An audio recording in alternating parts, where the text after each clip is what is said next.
So a federal judge temporarily blocking President Trump's executive order to fast-track the deportations of alleged Venezuelan gang members out of the U.S. Matt Finn is in West Palm Beach, and he joins us now with the latest. Matt, this seems unbelievable. Break it down for us. Explain to us why we want Tren de Aragua back in the United States. Yeah, so this judge ordered planes full of suspected terrorists to turn around to the United States. President Trump's proclamation of this seldom used Alien Enemies Act of 1796 says all Venezuelan citizens 14 years or older who are suspected Tren de Aragua gang members cannot become citizens of the United States. But yesterday, the ACLU filed a lawsuit claiming the Alien Enemies Act could be used to deport any Venezuelan in the U.S., regardless of whether they are affiliated with TDA. So a chief U.S. District Judge, James Boasberg of the D.C. Circuit, agreed with the ACLU and went against President Trump, granting a temporary restraining order preventing the deportation of 5 Venezuelans yesterday who were already in U.S. custody. It is unclear right now if the 2 planes that were ordered returned by the judge have done so. U.S. Attorney General Pam Bondi responding, writing, tonight a D.C. trial judge supported Tren de Aragua terrorists over the safety of Americans. This order disregards well-established authority regarding President Trump's power, and it puts the public and law enforcement at risk. The Department of Justice is undeterred in its efforts to work with the White House and Department of Homeland Security and all of our partners to stop this invasion and make America safe again. Now, as the number of illegal migrant crossings and illegal gotaways continues to drastically plunge under the Trump administration, DHS Secretary Kristi Noem posted this video online showing gates at a border wall closing behind her. This is an announcement to the entire world. America's borders are closed if you want to come here illegally. We only want people in our country who love America and want to follow our laws. And on the topic of TDA, I investigated an individual migrant in Chicago over the past couple of weeks. The story is up on foxnews.com right now. He was ordered deported under the Biden administration in 2022, found his way to Chicago, and guys, was arrested in the city of Chicago 4 times. Back to you. Wow. Thank you, Matt. Thanks, Matt. Sure. Truly amazing. The idea that that you would have a rogue judge in D.C.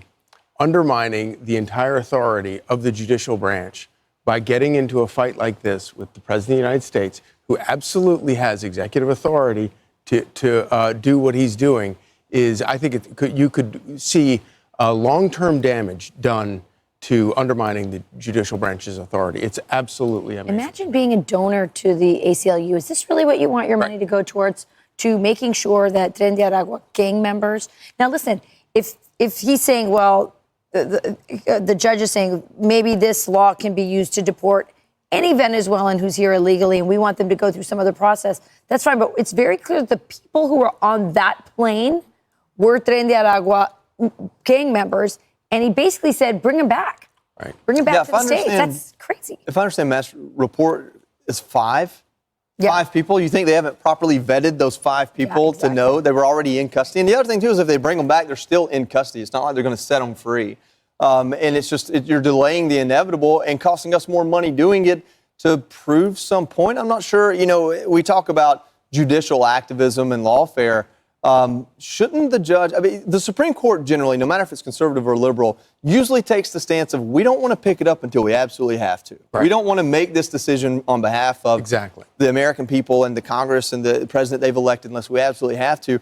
But I guess these lower court judges, I guess for them it's a way to make their name, maybe to create a legacy or get in the news. I'm not sure what their motivations are. But there's a lot of elitism involved in this. You guys remember very clearly when J.D. Vance was interviewed by, I think it was Martha Raddatz, if I'm correct. And they were talking about Tren de Aragua taking over apartment buildings and complexes in Colorado. And she said, listen, it's just a few apartment buildings. If I said, they took over Bethesda. Like, do you hear yourself? He said something like, his response did you hear what you just said? Can you hear yourself, Martha? Exactly. They took over her little rich enclave in D.C. She wouldn't feel that way about it. But since it's these working class apartments that you're seeing right here, They don't care. Same for the ACLU, Charlie. Yeah, and I think it's such an important point. It's why the Supreme Court has to step in and rein in rogue judges that do things like this, and they should do that. And as for the ACLU, it's amazing. And by the way, the entire judicial system, when you see things like this, you're like, wait, you're so concerned about the rights of illegals who are in our country illegally.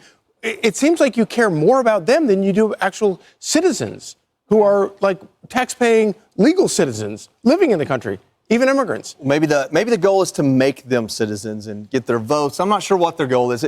Listen, you talked about if it were her little enclave in D.C.